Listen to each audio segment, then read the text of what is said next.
¿Cuánto había que pagar en los años 70 para conducir un automóvil reservado para reyes, magnates y celebridades? En una década de crisis del petróleo, inflación y enormes cambios en la industria, Europa seguía construyendo máquinas para clientes que parecían vivir en otra realidad. Algunos eran limusinas hechas prácticamente a mano, otros superdeportivos producidos en cantidades ridículamente pequeñas. Pero todos tenían algo en común. Eran algunos de los automóviles europeos más caros que el dinero podía comprar durante los años 70. Y comenzamos con uno que llevó esta idea al extremo. 1975 Rolls-Royce Camargue. Imagina entrar en un concesionario Rolls-Royce en 1975, mirar un majestuoso Phantom 6 y descubrir que había otro modelo todavía más caro. Ese automóvil era el Camargue. Su precio de lanzamiento en Reino Unido fue de 29.250 libras, aproximadamente el doble que un Silver Shadow, un 50% más que un Corniche e incluso unas 8.000 libras más que el gigantesco Phantom 6. Durante buena parte de su producción, fue considerado el automóvil de producción más caro del mundo. Para comprender realmente semejante cifra, ajustada por inflación, esas 29.250 libras equivaldrían aproximadamente a 315.000 a 320.000 libras actuales. En otras palabras, el Camargue ocupaba un territorio de precio comparable al de los automóviles de ultralujo más exclusivos de nuestra época. Y Rolls-Royce quería que se notara. Por primera vez en un Rolls-Royce de producción de posguerra, el diseño fue encargado fuera de la compañía. Pininfarina recibió la misión, y Paolo Martín creó una enorme carrocería angular que rompía con décadas de tradición británica. Incluso la icónica parrilla fue inclinada ligeramente hacia atrás. El resultado fue polémico desde el primer día. Algunos lo veían moderno y sofisticado. Otros no podían comprender cómo el automóvil más caro del mundo podía tener una apariencia tan poco convencional. Pero para su comprador, eso quizá era precisamente parte del atractivo. Tener dinero para un Rolls-Royce era una cosa. Tener dinero para el Rolls-Royce, que incluso otros propietarios de Rolls-Royce difícilmente poseían, era otra. Y solo se construyeron 531 unidades durante toda su vida. Curiosamente, el mercado actual cuenta una historia muy diferente. Un Camargue promedio ronda aproximadamente las 38.000 libras. Una ironía extraordinaria para un coche creado precisamente para quienes nunca necesitaban preguntar cuánto costaba. 1977 Panther DeVille. Hay coches de lujo que intentan demostrar riqueza con discreción. El Panther DeVille hacía exactamente lo contrario. Inspirado claramente en el gigantesco Bugatti Royale de los años 30, parecía un automóvil construido para un aristócrata excéntrico que se negaba a conducir algo normal. Era enorme, teatral, y fabricado casi artesanalmente por Panther Westwinds. Y su precio estaba a la altura. A mediados de los años 70, un DeVille podía costar alrededor de 38.000 a 54.000 dólares, dependiendo de la versión y las opciones. Ajustado por inflación, eso equivaldría aproximadamente a 210.000 a 300.000 dólares actuales. En ciertos momentos llegó a estar entre los automóviles británicos más caros que podían comprarse nuevos. Pero el precio tenía una explicación. Fabricar uno podía tomar alrededor de 9 meses. El interior podía incluir cuero Connolly, madera, alfombras de lana, aire acondicionado e incluso caprichos especiales pedidos por el propietario. Bajo aquella carrocería con apariencia de los años 30, se escondía tecnología Jaguar, incluyendo el sofisticado V12 de 5,3 litros. Y sus compradores eran exactamente el tipo de personas que uno imaginaría. Elton John y Oliver Reed tuvieron uno. El coche de Reed llegó a incorporar modificaciones tan peculiares como espacio adicional para un refrigerador. Años después, el diseño exagerado del DeVille también lo convertiría en el automóvil perfecto para Cruella de Vil en el cine. Lo más sorprendente es su rareza. Apenas unas 60 unidades fueron construidas. Hoy, un ejemplar normal puede rondar aproximadamente los 40.000 a 70.000 dólares. Era una declaración rodante de exceso, fabricada para una época en la que algunos compradores querían algo todavía más exclusivo que un Rolls-Royce. 1978. Aston Martin, Lagonda Series 2. En 1978, pagar una fortuna por un automóvil de lujo normalmente significaba comprar tradición. Aston Martin decidió vender exactamente lo contrario: el futuro. El Lagonda Series 2 parecía llegado 20 años antes de tiempo. William Townes diseñó una enorme berlina de más de 5 metros, extremadamente baja y con una carrocería en forma de cuña, que no se parecía prácticamente a nada que circulase por Europa. Y tampoco tenía un precio normal. Cuando fue presentado, Aston Martin hablaba de unas 24.750 libras, pero los retrasos hicieron que el precio anunciado subiera hasta unas 32.630 libras en 1978, aproximadamente $63.000 de la época. Cuando finalmente comenzaron las entregas, la factura ya rondaba las 49.000 libras. Ajustados por inflación, aquellos $63.000 equivaldrían aproximadamente a $300.000 actuales. Parte de semejante precio estaba delante del conductor. El Lagonda utilizaba instrumentación digital y controles sensibles al tacto, cuando la mayoría de los coches todavía dependían de agujas y botones convencionales. La electrónica era tan ambiciosa y problemática que contribuyó a retrasar durante años la llegada del automóvil a los clientes. Debajo de toda aquella tecnología seguía existiendo un auténtico Aston Martin. Un V8 de 5,3 litros, cuero, madera y una construcción artesanal en Newport Pagnell. Lo curioso es que hoy este monumento al exceso puede costar considerablemente menos que cuando era nuevo. Hagerty sitúa un ejemplar de 1978 en buen estado alrededor de $53.000, mientras unidades excepcionales pueden superar claramente los $100.000. Y aquí quiero saber tu opinión. Si hubieras tenido $300.000 actuales para gastar en 1978, ¿habrías elegido este futurista Lagonda o un Rolls-Royce mucho más tradicional? Déjalo en los comentarios. 1975 Rolls-Royce Corniche convertible. Si el Camargue representaba el Rolls-Royce más extravagante, el Corniche era probablemente la forma más elegante de demostrar que el dinero había dejado de ser una preocupación.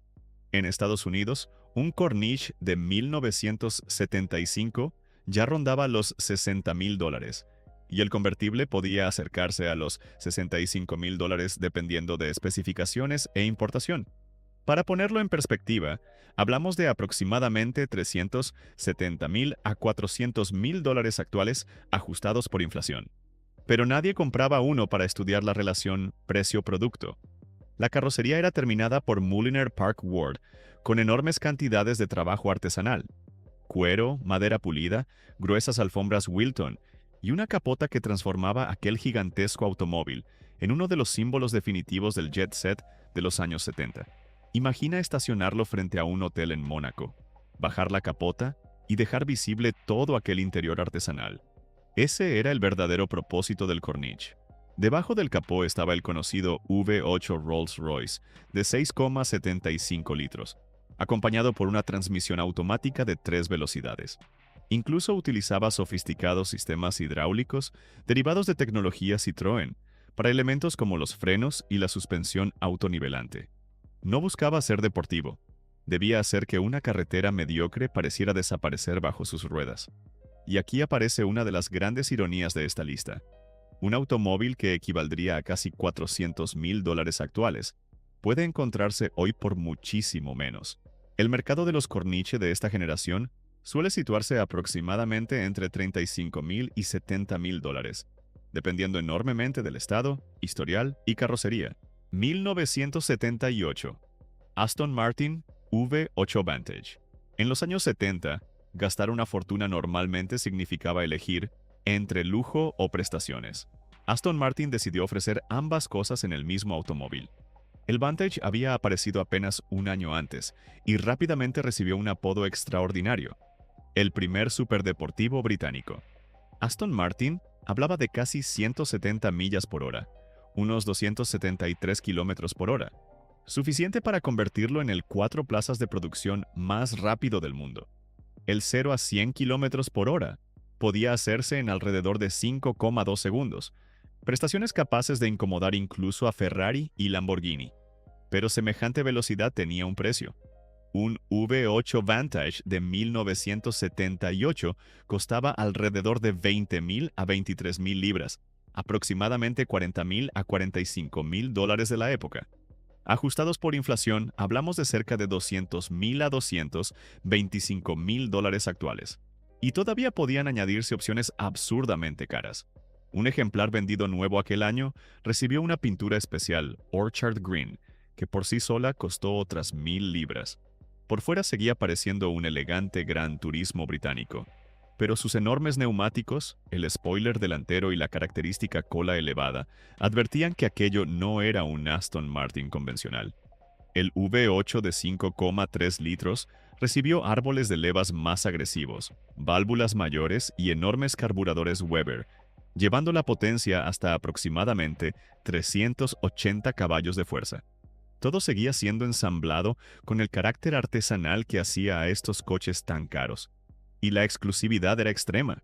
Los primeros Vantage de esta época fueron producidos en cantidades diminutas, haciendo especialmente deseables los ejemplares de 1977 y 1978. Hoy sucede algo curioso.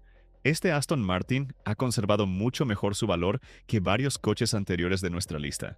Hagerty sitúa un 1978 V8 Vantage en buen estado alrededor de $132,000, mientras unidades excepcionales y especialmente originales pueden superar ampliamente los $200,000.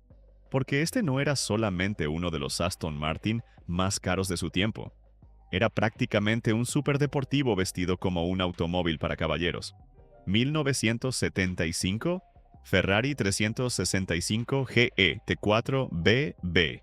Hasta ahora hemos visto coches creados para demostrar riqueza con madera, cuero y silencio. Ferrari tenía otra interpretación: hacer que una fortuna pareciera peligrosa. El GE T4BB era bajísimo, ancho y radicalmente diferente al Daytona que reemplazaba. Detrás de los ocupantes aparecía un motor boxer de 12 cilindros y 4,4 litros, convirtiéndolo en el primer Ferrari de carretera con esta configuración central que llegaba realmente a producción. Su carrocería era diseñada por Pininfarina y construida por Scaglietti, y barato definitivamente no era.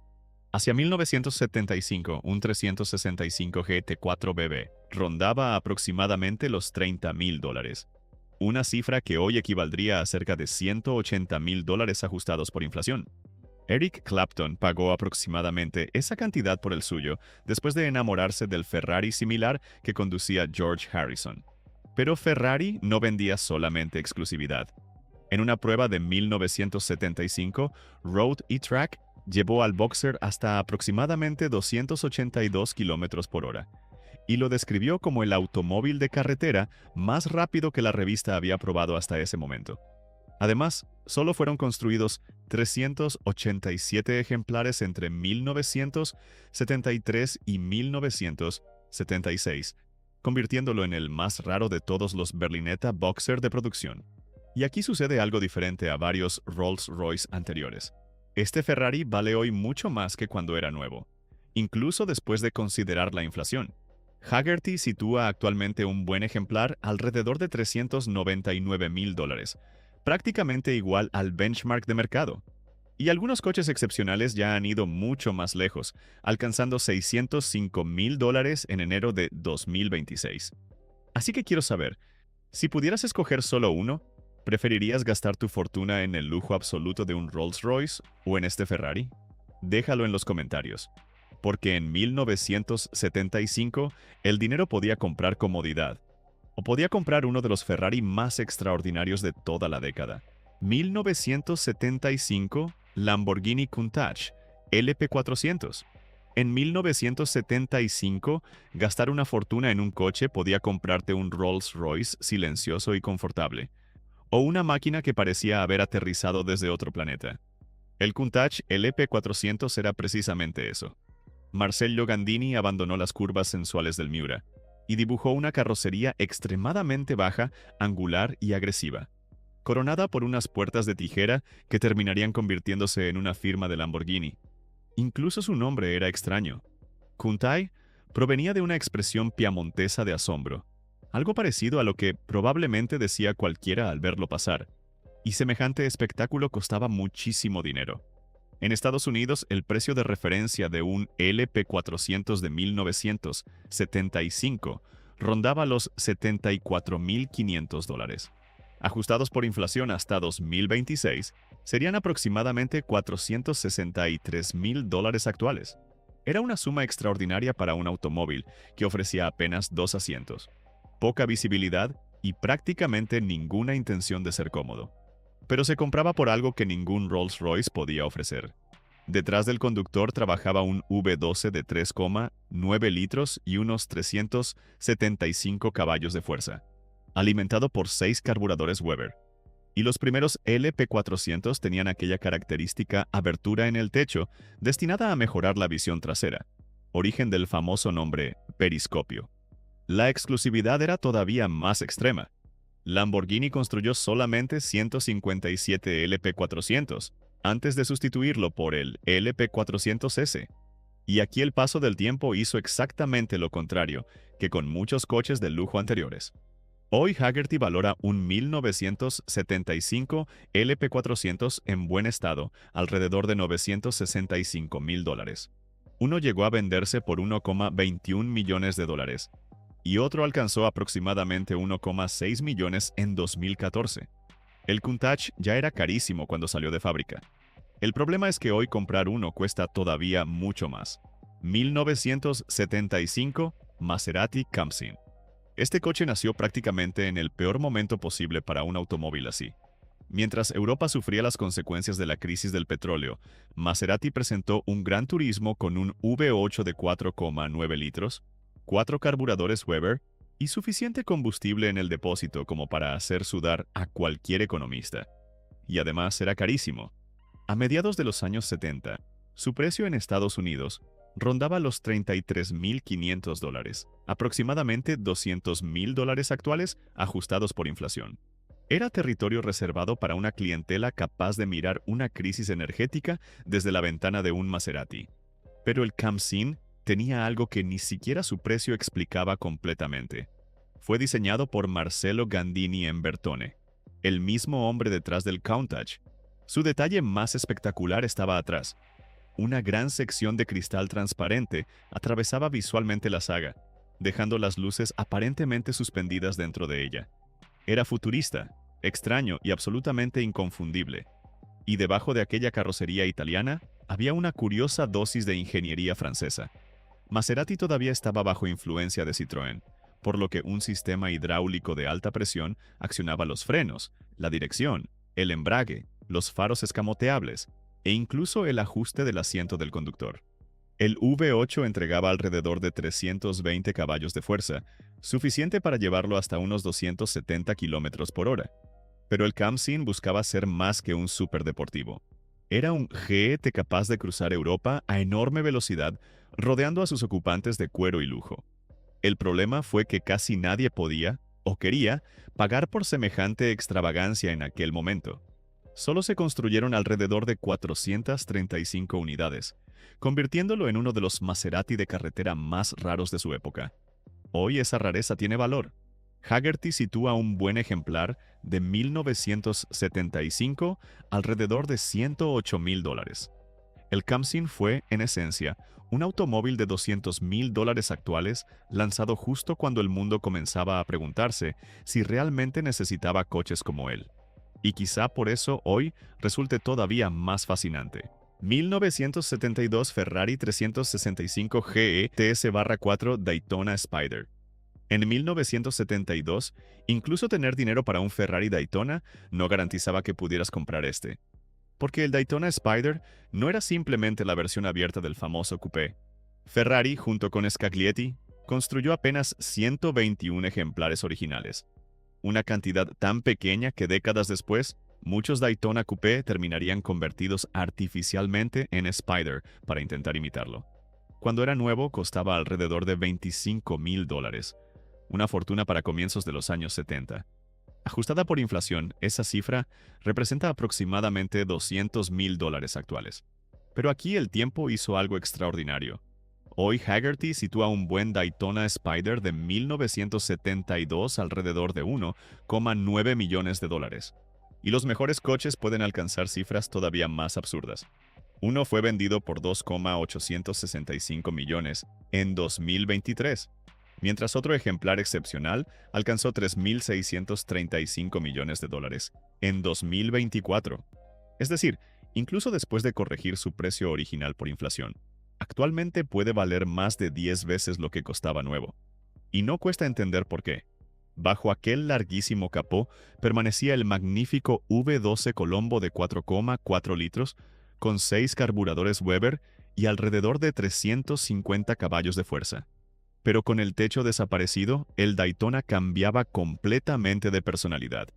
Seguía siendo uno de los grandes GT de Ferrari, solo que ahora parecía hecho para atravesar la Riviera Francesa, con el V12 resonando directamente detrás del parabrisas. Además, su rareza llegó a provocar algo casi absurdo. Durante décadas, un auténtico Spider de fábrica llegó a valer muchísimo más que un Daytona, aparentemente idéntico convertido posteriormente. Así que quiero preguntarte algo. ¿Pagarías más de $2 millones por uno de estos Ferrari? ¿O elegirías otro coche de esta lista? Déjalo en los comentarios. 1975, Rolls-Royce Phantom 6. Terminamos con un automóvil que no necesitaba parecer moderno, deportivo ni extravagante. Su simple presencia ya significaba poder. En 1975, mientras Rolls-Royce lanzaba el polémico Camargue por 29.250 libras, este costaba unas 8.000 libras menos, situando al Phantom 6 alrededor de 21.250 libras. Al cambio promedio de aquel año, hablamos de aproximadamente $47.000, equivalentes a cerca de $285.000 a $300.000 actuales. Y eso antes de empezar a añadir especificaciones especiales.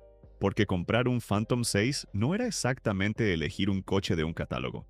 Su enorme carrocería era construida principalmente por Mulliner Park Ward, y cada cliente podía solicitar detalles prácticamente a medida. Mamparas eléctricas, bares, sistemas de comunicación, televisores y configuraciones especiales para servicio oficial. Un ejemplar encargado en 1975 incluso salió preparado para instalar un televisor Sony en color en la parte trasera. Era además el último Rolls-Royce concebido siguiendo la antigua tradición de carrocería, construida sobre un chasis separado, una forma de fabricar automóviles que ya estaba desapareciendo. Apenas 374 Phantom 6 fueron terminados durante toda su larguísima vida, y entre sus propietarios estuvieron familias reales y jefes de Estado. La propia reina Isabel II llegó a utilizar dos. Hoy, semejante monumento al lujo todavía tiene un mercado muy particular.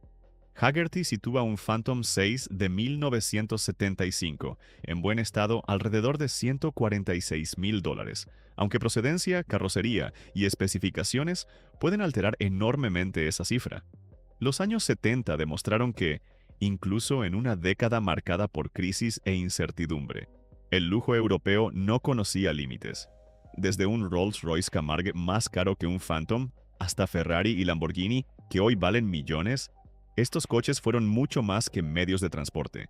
Eran símbolos de poder, exclusividad y exceso. Ahora quiero saber tu opinión. ¿Cuál de estos 10 coches elegirías si pudieras tener solo uno en tu garaje? Déjalo en los comentarios y dime también cuál te sorprendió más por su precio. Y si quieres descubrir cómo comenzó esta carrera por construir algunos de los automóviles más exclusivos del mundo, mira ahora nuestro video sobre los coches europeos más caros de los años 60, porque allí aparecen algunas máquinas todavía más extraordinarias. Nos vemos en el próximo video.